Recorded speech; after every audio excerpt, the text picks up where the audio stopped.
Hello students, last class में हमने cumulative frequency distribution start किया था और हमने मोर than type cumulative frequency distribution को क्लास फ्रीक्वेंसी डिस्ट्रीब्यूशन में कन्वर्ट करना सीखा। आज हम इसका उल्टा सीखेंगे। मतलब कि लास्ट क्लास में हमने देखा कि हमें एक मोर than type cumulative frequency distribution given था और हमने उसको क्लास फ्रीक्वेंसी डिस्ट्रीब्यूशन में कन्वर्ट किया। अब अगर क्लास फ्रीक्वेंसी डिस्ट्रीब्यूशन गिवन है और उसे हमें कन्वर्ट करना है more than type cumulative frequency distribution में, तो हम कैसे करेंगे? तो आज हम इसी को सीखेंगे।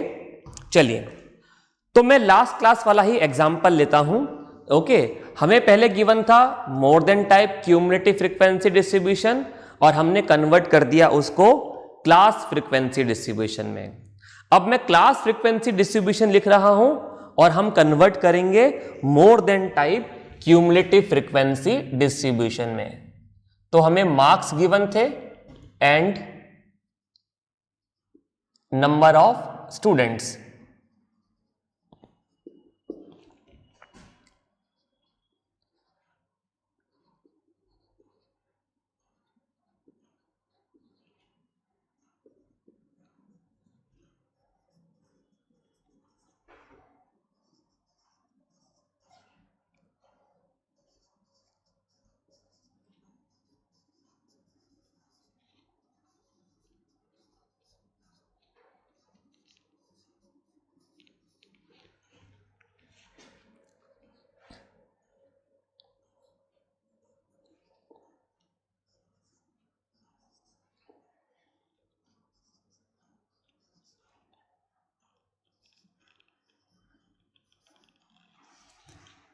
सो ये वैल्यूज हमें मिली थी जब हमने मोर than type cumulative frequency distribution को कन्वर्ट किया था क्लास फ्रीक्वेंसी डिस्ट्रीब्यूशन में।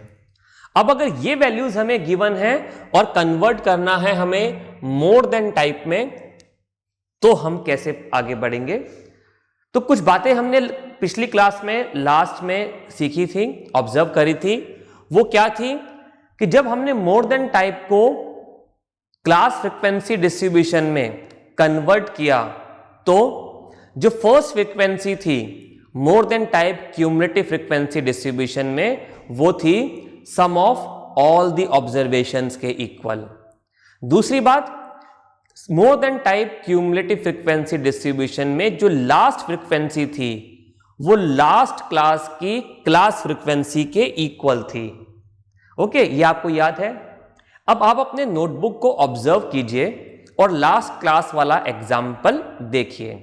लास्ट क्लास में जो एग्जाम्पल हमने लिखा था मोर देन टाइप का, वो आप ऑब्जर्व कीजिए। और जब हमने ये भी ड्रॉ कर लिया था क्लास फ्रीक्वेंसी डिस्ट्रीब्यूशन, इसको भी साथ में देखिए और आप ऑब्जर्व कीजिए कि हमें मोर than type cumulative frequency distribution में जो वैल्यूज गिवन थी वो क्या लिखी थी? 0 and above, 10 and above, 20 and above, and so on, last value 100 and above. Okay, यही वैल्यूज लिखी थी। अब हम क्लास फ्रीक्वेंसी डिस्ट्रीब्यूशन में देखते हैं कि ये जो वैल्यूज लिखी थी ये इन क्लासेस में कहां पर आ रही हैं। देखिए, वहां पर फर्स्ट क्लास थी 0 and above, तो देखिए ये रही वो 0 वैल्यू। सेकंड क्लास थी 10 and above, तो ये रही वो 10 वैल्यू। थर्ड क्लास थी 20 एंड अबव, तो ये रही वो 20 वैल्यू। एंड सो ऑन हमें मिला 90 एंड अबव, तो ये रही वो 90 वैल्यू। और 100 एंड अबव तो कोई क्लास थी ही नहीं, क्योंकि 100 से ऊपर कोई नंबर थे नहीं, तो इसलिए इसके बाद की कोई क्लास नहीं है और उसकी क्लास फ्रीक्वेंसी क्यूमुलेटिव फ्रीक्वेंसी भी हमें 0 ही गिवन थी। तो यानी कि more than type cumulative frequency distribution में हमें जो वैल्यूज गिवन है वो कौन सी वैल्यूज हैं? वो है लोअर क्लास लिमिट्स। कौन सी वैल्यूज हैं? Lower class limits. यानी कि ये जो लोअर क्लास लिमिट्स हैं यही वैल्यूज मुझे कंसीडर करनी है जब मुझे इस गिवन क्लास फ्रीक्वेंसी डिस्ट्रीब्यूशन को क्यूमुलेटिव फ्रीक्वेंसी डिस्ट्रीब्यूशन में मोर देन टाइप में कन्वर्ट करना है। तो ये बहुत इंपॉर्टेंट पॉइंट हमें ध्यान रखना है। जब भी हम कन्वर्ट करेंगे क्लास फ्रीक्वेंसी डिस्ट्रीब्यूशन को more than type cumulative frequency distribution में, तो हम सारी लोअर क्लास लिमिट्स को कंसीडर करेंगे। We will consider all the lower class limits of the classes. तो अब मैं यहां पर बहुत इजीली क्लासेस कंस्ट्रक्ट कर सकता हूं क्यूमुलेटिव फ्रीक्वेंसी डिस्ट्रीब्यूशन में। तो मैं यहां पर फिर से मार्क्स लिख देता हूं एंड नंबर ऑफ स्टूडेंट्स। तो हम पहले सारी क्लासेस कंस्ट्रक्ट कर लेते हैं। तो पहली लोअर क्लास लिमिट है 0, तो हम लिख सकते हैं 0 एंड अबव। आप 0 एंड मोर भी लिख सकते हैं, या फिर हम इसको ऐसे भी लिख सकते हैं 0 एंड अबव भी लिख सकते हैं, एंड हम इसको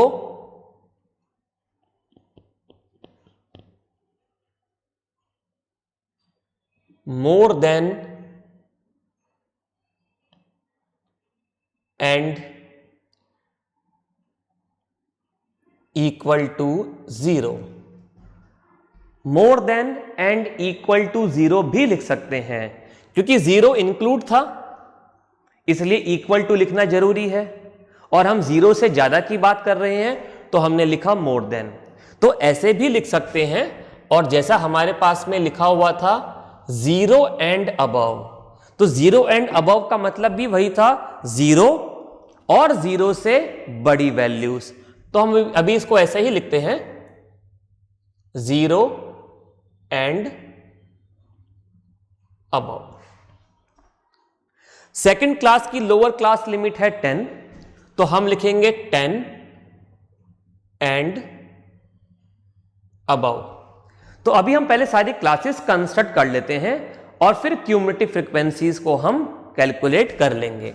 तो इसके बाद आएगा 20 and above, 30 and above, 40 and above,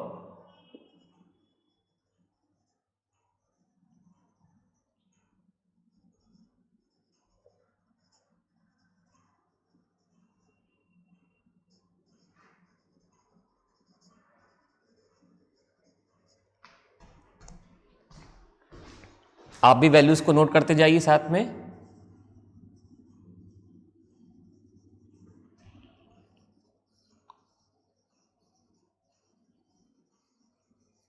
okay, तो यहां पर अगर हम 100 एंड अबव नहीं भी लिखेंगे तो भी कोई बात नहीं, क्योंकि 100 एंड अबव कोई क्लास है ही नहीं। तो हम चाहे तो लिख भी सकते हैं और नहीं भी लिखेंगे तो कोई दिक्कत नहीं है। तो ये हमने सारी क्लासेस कंस्ट्रक्ट कर ली 1 2 3 4 5 6 7 8 9 10, राइट। तो हमने कौन सी वैल्यूज को कंसीडर किया? सारी लोअर क्लास लिमिट्स को हमने कंसीडर किया यहां पर। तो ये बात ध्यान रखनी है, इससे हमें क्लास फ्रीक्वेंसी डिस्ट्रीब्यूशन को more than type cumulative frequency में कन्वर्ट करना बहुत इजी हो जाएगा। हमें यह ध्यान रखना है कि हमें केवल लोअर क्लास लिमिट्स को ही कंसीडर करना है, और हमने इस तरीके से यहां पर लिख दिया, अपर लिमिट्स को हमें कंसीडर यहां नहीं करना है। तो हमने सारी क्लासेस कंस्ट्रक्ट कर दी। अब हमें लिखना है नंबर ऑफ स्टूडेंट्स यानी कि फ्रीक्वेंसी, राइट। तो लास्ट क्लास में हमने देखा था कि 0 एंड अबव का मतलब क्या हुआ? All of the observation. जैसा मैंने आपको एग्जांपल दिया था, अगर मैंने क्लास में बोला all students please stand up who scored 0 and above marks, तो सारे ही स्टूडेंट्स के, क्योंकि 0 या उससे ज्यादा मार्क्स आए होंगे ऑब्वियसली, तो सारे ही स्टूडेंट्स जो है all of the students will stand up. तो this statement 0 and above it includes all the observations, यानी कि हमें इन सबको ऐड करना है। और इन सबको ऐड करेंगे तो हमें क्या वैल्यू मिलेगा 80। और मैंने आपको बताया था कि more than type cumulative frequency में first cumulative frequency sum of all the observations के इक्वल होता है। तो हमने क्या किया, इन सारी क्लास फ्रीक्वेंसीज को ऐड कर दिया। Then next is 10 and above. तो 10 एंड अबव का मतलब सेकंड क्लास, देखिए सेकंड क्लास कहां से शुरू हो रही है, 10 से। अब 10 एंड अबव में फर्स्ट क्लास इंक्लूड नहीं होगी, क्योंकि फर्स्ट क्लास क्या है, greater than and equal to 0 but less than 10। तो सेकंड क्लास में हम कौन सी ऑब्जर्वेशंस को कंसीडर करेंगे, सेकंड क्लास से लेकर लास्ट क्लास तक की सारी ऑब्जर्वेशंस। अब इनका सम क्या आएगा, अब हमने एक बार ऐड कर लिया, बार बार ऐड करने की जरूरत नहीं है। सारी ऑब्जर्वेशंस का सम 80 था। अब हमने केवल इस फर्स्ट फ्रीक्वेंसी को छोड़ दिया, तो बाकी का सम कितना होगा, 80 में से 3 को माइनस कर देते हैं, तो हमें वैल्यू मिला 77, right. Then 20 and above, 20 and above का मतलब थर्ड क्लास से लेके आगे तक की सारी क्लासेस, थर्ड क्लास से लेके लास्ट तक की सारी क्लासेस, ओके, 20 एंड अबव। अब इसमें फर्स्ट क्लास भी नहीं आएगी और सेकंड क्लास भी नहीं आएगी, क्योंकि ये दोनों ही क्लासेस की वैल्यूज 20 से कम है। तो अब इसमें कौन सी ऑब्जर्वेशंस कंसीडर होंगी, थर्ड क्लास की फ्रीक्वेंसी से लेके लास्ट क्लास तक की फ्रीक्वेंसी। अब इनका सम क्या होगा, इससे पहले हमें सम मिला 77, अब हमने 5 को कंसीडर नहीं किया, तो 77 में से 5 माइनस कर देते हैं, तो हमें क्या मिला 72। तो देखिए ये 77 कैसे आया, 80 माइनस 3। ये 72 कैसे आया, 77 माइनस 5। देन 30 एंड अबव का मतलब फोर्थ क्लास से लेके लास्ट क्लास तक की सारी ऑब्जर्वेशंस। तो इसमें फर्स्ट, सेकंड, थर्ड तीनों ही क्लासेस अब कंसीडर नहीं होंगी। तो यहां पर क्यूमुलेटिव फ्रीक्वेंसी क्या आना चाहिए, 7 से लेके 8 तक का सम था 72। अब हमने 7 को कंसीडर नहीं किया, तो अब हमें सम कितना मिलेगा, 72 माइनस 7 यानी कि 65। 72 माइनस 7, ओके। सिमिलरली अब अगर मैं आगे की फ्रीक्वेंसीज को इसी तरीके से कंसीडर करूं, तो यहां पर क्या फ्रीक्वेंसी आनी चाहिए, अब मैं 65 में से 10 को सबट्रैक्ट कर देता हूं, तो हमें मिलेगा 55। कैसे आया, 65 माइनस 10। देन नेक्स्ट फ्रीक्वेंसी हमें क्या मिलेगा, 55 में से 12 को माइनस कर देते हैं, तो हमें मिलेगा 43। 55 माइनस 12, ओके। नेक्स्ट वैल्यू क्या मिलेगा, 43 माइनस 15 यानी कि 28। 43 माइनस 15, 28।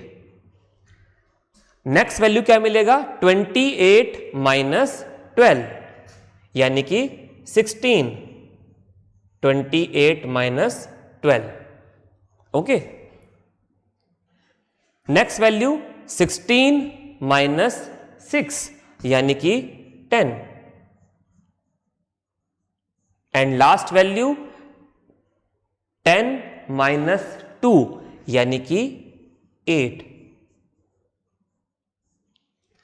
तो क्या ये हमें वही वैल्यूज मिल गई जो हमने लास्ट क्लास में क्वेश्चन में देखी थी? बिल्कुल, हमें जो क्वेश्चन गिवन था वहां पर भी देखिए यही वैल्यूज थी। मैं चेक कर रहा हूं, 80, 77, 72, 65, 55, 43, 28, 16, 10, 8 एंड लास्ट क्लास थी 0, क्योंकि 100 एंड अबव कोई क्लास नहीं थी। तो आप चाहे तो यहां लिख भी सकते हैं 100 एंड अबव, ओके, तो इट विल बी 0।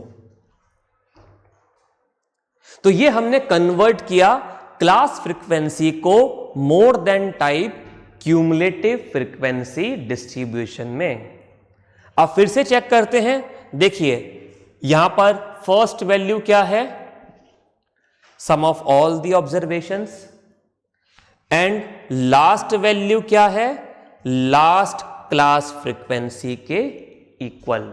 तो मोर देन टाइप में last class frequency and last cumulative frequency same होते हैं। First frequency, first cumulative frequency sum of all the frequencies के इक्वल होती है। Cumulative frequency decreasing order, descending order में होती है। एंड ये जो वैल्यूज हैं ये लोअर क्लास लिमिट को रिप्रेजेंट करती हैं कॉरस्पॉन्डिंग क्लासेस की। तो ये पॉइंट्स हमें ध्यान रखने हैं जब हम मोर than type cumulative frequency distribution से डील कर रहे हैं। आप इसको नोट कीजिए। एंड देन आज हम सीखेंगे less than type cumulative frequency distribution. Okay, आप इसको नोट कर लीजिए, देन हम आगे बढ़ते हैं। तो आपने नोट कर लिया होगा, इसको मैं रब कर देता हूं। और अब हम more less than type cumulative frequency distribution को क्लास फ्रीक्वेंसी डिस्ट्रीब्यूशन में कैसे कन्वर्ट करना है ये देखते हैं।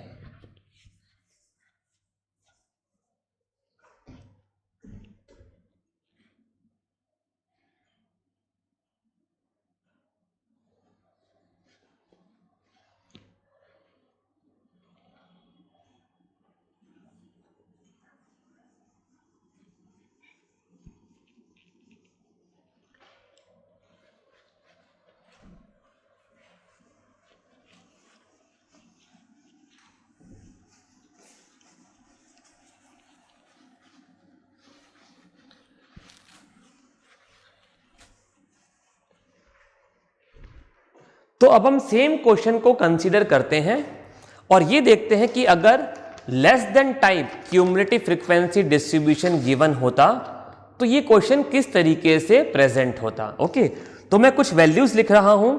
तो अभी हमने मोर देन टाइप को मोर देन क्यों बोला, क्योंकि वहां पर हम वर्ड यूज कर रहे थे अबव या फिर more then. Okay, less than type को हमने लेस देन टाइप क्यों बोला, क्योंकि हम यहां पर वर्ड यूज करेंगे लेस देन या फिर बिलो।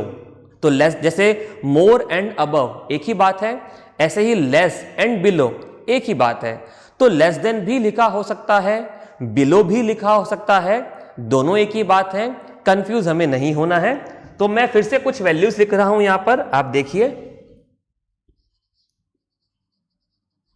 बिलो 10, अब मैं बिलो 10 लिखूं, बिलो 10, बिलो 10 का मतलब 10 से कम, लेकिन 10 इंक्लूड नहीं है इसके अंदर। ओके, अगर कोई वेरिएबल है x और x की वैल्यू क्या है बिलो 10, तो हम इसको कैसे रिप्रेजेंट करेंगे, x लेस देन 10। हम लेस देन इक्वल टू का साइन नहीं लगाएंगे, क्योंकि बिलो 10, बिलो 10 का मतलब होता है लेस देन 10। ऐसा नहीं लिखा कि 10 एंड बिलो। मोर देन में क्या लिखा था, 0 एंड अबव, 0 एंड अबव, या फिर more than and equal to 0। तो वहां दोनों ही केस में 0 इंक्लूड था, लेकिन यहां पर सिर्फ इतना सा लिखा है बिलो 10, 10 एंड बिलो नहीं लिखा। अगर 10 एंड बिलो लिखते तो फिर 10 भी इंक्लूड होता। और क्यों केवल बिलो 10 लिखा है, 10 एंड बिलो क्यों नहीं लिखा, ये भी हम डिस्कस करेंगे, राइट। लेकिन यहां पर अभी क्या लिखा है ध्यान रखना है, बिलो 10 एंड बिलो 10 का मतलब less than 10, less than and equal to नहीं है इसका मतलब। तो बिलो 10, बिलो 20,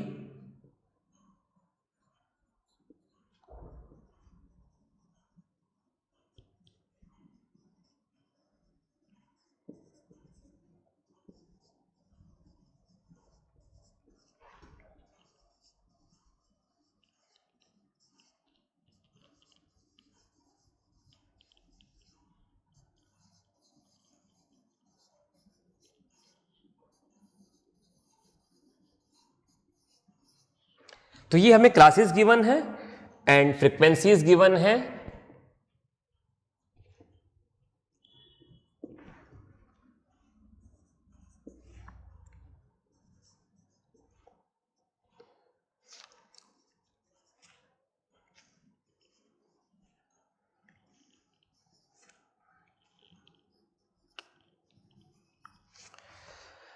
तो ये हमें classes and corresponding frequencies given है। अब आप देखिए कि ये सारी फ्रीक्वेंसीज इंक्रीजिंग ऑर्डर में हैं और कंपेयर कीजिए मोर देन से, तो वहां पर सारी फ्रीक्वेंसीज डिक्रीजिंग ऑर्डर में थी। वहां फर्स्ट फ्रीक्वेंसी हाईएस्ट थी एंड लास्ट फ्रीक्वेंसी लोएस्ट थी। यहां पर फर्स्ट फ्रीक्वेंसी लोएस्ट है, लास्ट फ्रीक्वेंसी हाईएस्ट है। तो क्या ये भी क्यूमुलेटिव फ्रीक्वेंसीज ही हैं?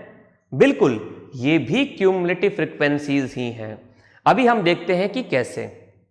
ओके, चलिए, तो हमें अब गिवन है below 10, below 20, below 30 and so on up to below 100। ये हमें मार्क्स गिवन है। ओके, अब बिलो 10 का मतलब मैंने आपको बताया कि लेस देन 10 एंड बिलो 20 का मतलब लेस देन 20। बिलो 20 का मतलब लेस देन 20, बिलो 10 का मतलब लेस देन 10। ओके, चलिए, अब मैंने सेम क्लास में अनाउंस किया, those students please stand up who scored below 10 marks. Those students please stand up who scored below 10 marks.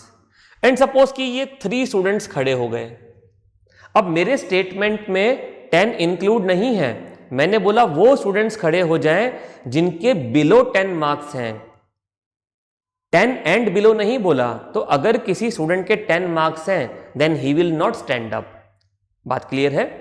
चलिए, तो सपोज कि 3 स्टूडेंट्स खड़े हो गए मेरे स्टेटमेंट को सुनकर। अब मैंने बोला कि those students please stand up who scored below 20 marks. Those students please stand up who scored below 20 marks. तो ये स्टेटमेंट सुनने के बाद क्या ये 3 बच्चे अभी भी खड़े ही रहेंगे? बिल्कुल, they will still stand up, क्योंकि बिलो 20 में बिलो 10 तो ऑलरेडी इंक्लूडेड है। बात समझ में आई? तो बिलो 20 में बिलो 10 तो ऑलरेडी इंक्लूडेड है। ओके, तो ये क्लास इस क्लास को इंक्लूड कर रही है, ये क्लास इस क्लास को इंक्लूड कर रही है। अब जब मैंने बोला कि दो students please stand up who scored below 20 marks, तो कितने स्टूडेंट्स खड़े हुए? Total 8 students. ओके, और इसमें ये 3 स्टूडेंट्स ऑलरेडी इंक्लूडेड थे, राइट? तो यानी कि ऐसे कितने स्टूडेंट्स हुए जिनके 10 या उससे ज्यादा लेकिन 20 से कम मार्क्स होंगे? तो कैसे मालूम पड़ेगा? 8 में से हम 3 को माइनस कर देंगे। बात क्लियर है? जब मैंने बोला कि those students please stand up who scored below 10 marks और मैंने काउंटिंग करी तो 3 स्टूडेंट्स ही मुझे खड़े हुए मिले। जब मैंने बोला कि दो students please stand up who scored below 20 mark, अब मैंने काउंटिंग करी तो टोटल देयर वर 8 स्टूडेंट्स। तो इसमें ये पहले वाले 3 भी इंक्लूडेड थे, तो एक्स्ट्रा कितने स्टूडेंट्स खड़े हुए? 8 - 3 यानी कि 5 स्टूडेंट्स। कैसे मिला? 8 - 3 5 स्टूडेंट्स। और ये 5 स्टूडेंट्स कौन से थे?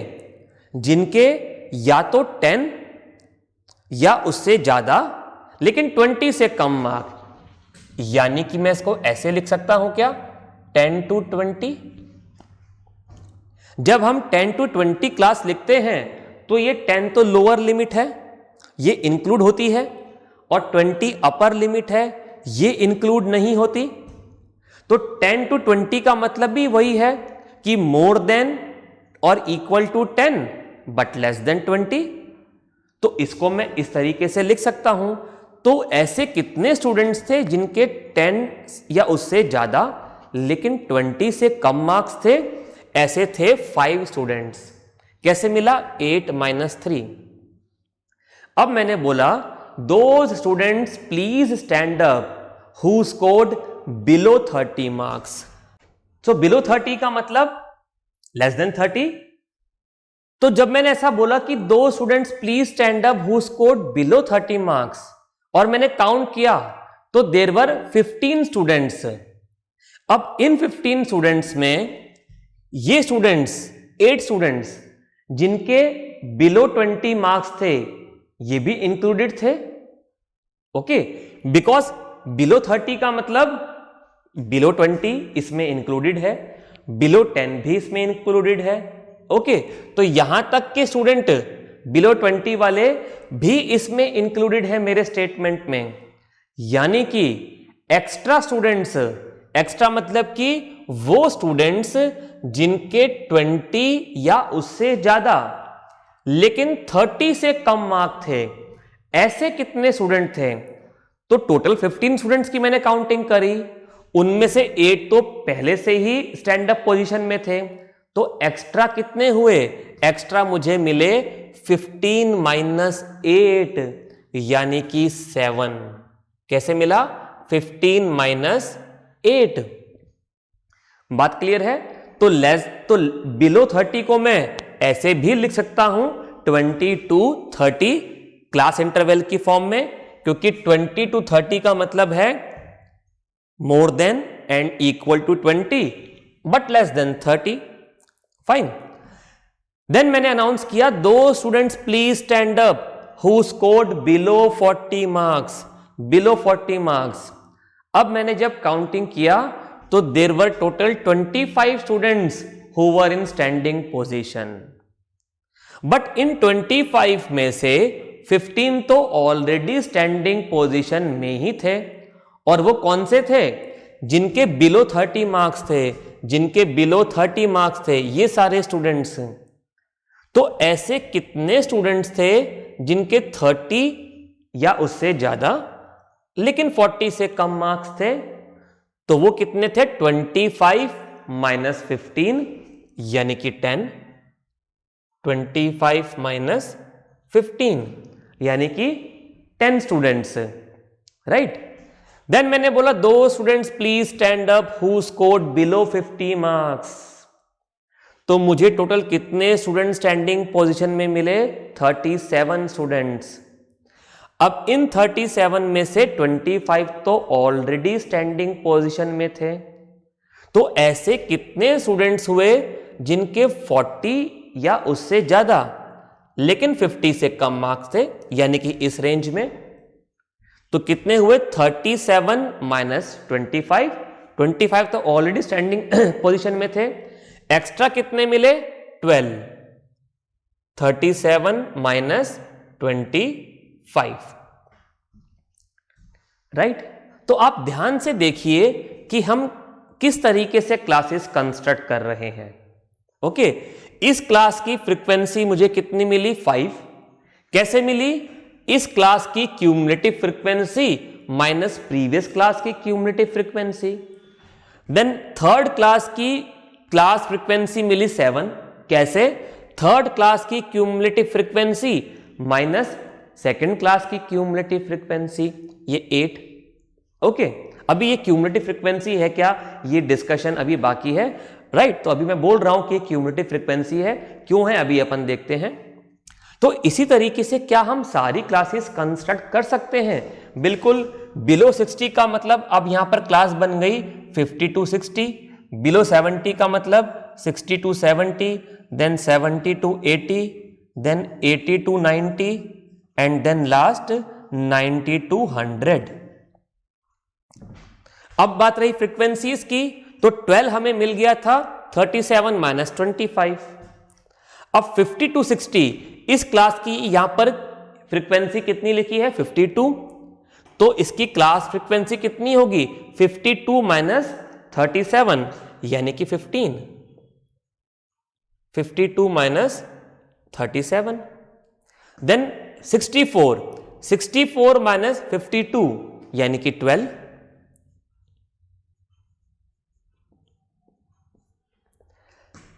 देन 70 माइनस 64 यानी कि 6।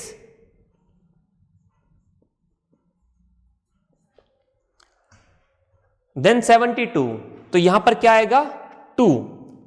72 माइनस 70, ओके। एंड देन 80, तो यहां पर क्या आएगा 80 माइनस 72 यानी कि 8। अब बात रही इस फर्स्ट क्लास की लोअर लिमिट की। तो आप देखिए कि क्लासेस को ध्यान से ऑब्जर्व कीजिए। क्लास इंटरवल कितना है, यानी कि upper class limit minus lower class limit through out the question 10 है। तो फर्स्ट क्लास की अगर अपर क्लास लिमिट 10 है तो लोअर लिमिट कितनी होनी चाहिए, 0 होनी चाहिए। और वैसे भी 0 से कम मार्क्स नहीं होंगे, तो यहां पर लोअर लिमिट हमें क्या मिलेगी, 0 मिल जाएगी।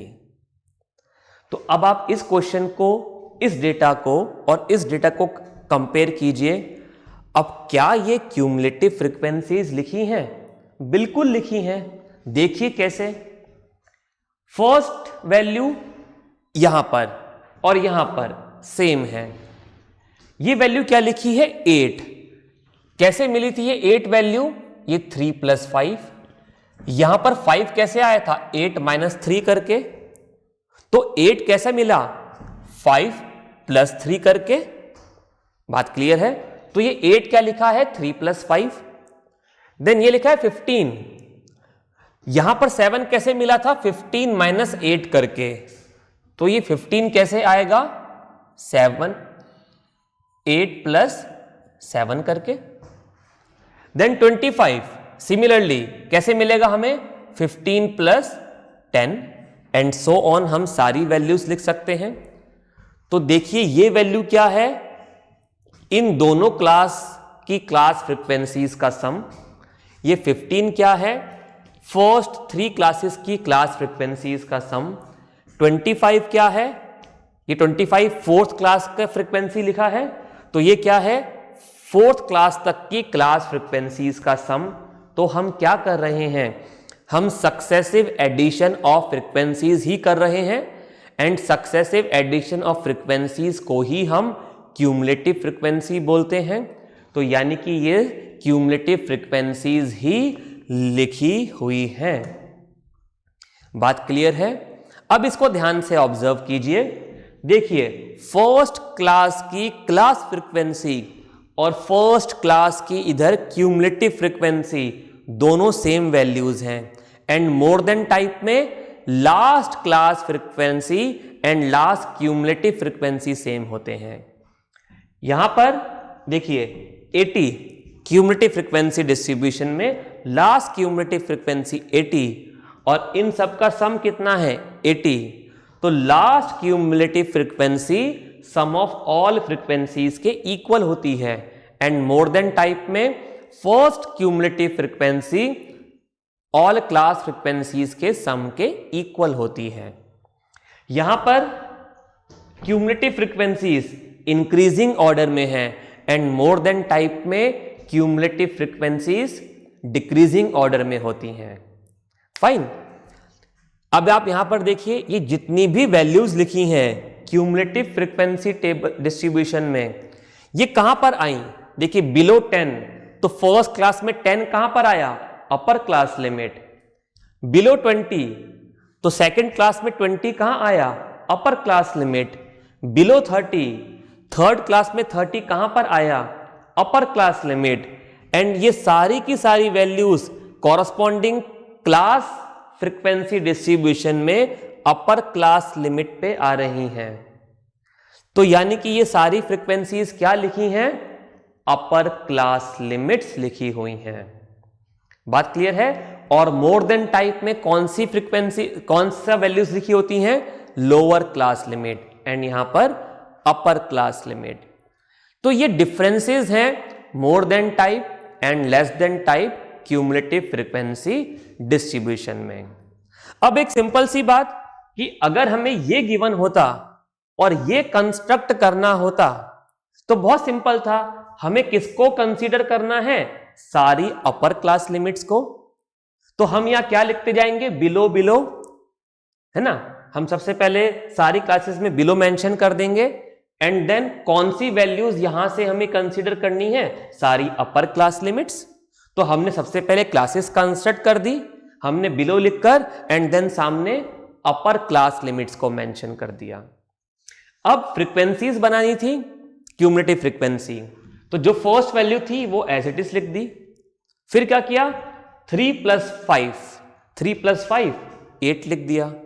Then 8 + 7 15, then 15 + 10 25, 25 + 12 37 and so on. हम क्यूमुलेटिव फ्रीक्वेंसी में उस क्लास की क्लास फ्रीक्वेंसी को ऐड करके लिखते गए एंड हमें क्यूमुलेटिव फ्रीक्वेंसीज भी मिल गई। अब आप इसका मीन कैलकुलेट करेंगे, उसका प्रोसेस हम ऑलरेडी देख चुके हैं, बिल्कुल सेम प्रोसेस है जैसे लास्ट क्लास में जब हमने मोर देन टाइप को क्लास फ्रीक्वेंसी डिस्ट्रीब्यूशन में कन्वर्ट किया था, तब भी मैंने आपको कहा था कि इसका मीन कैलकुलेट करने का प्रोसेस हम ऑलरेडी सीख चुके हैं।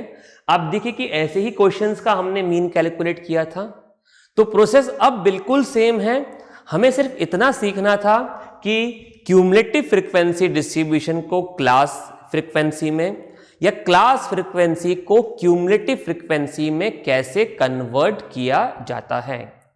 अगर क्वेश्चन मीन कैलकुलेट करने के लिए आएगा तो आपको या तो लेस देन या फिर more then cumulative frequency distribution given होगा और आपसे मीन कैलकुलेट करने के लिए बोला जाएगा।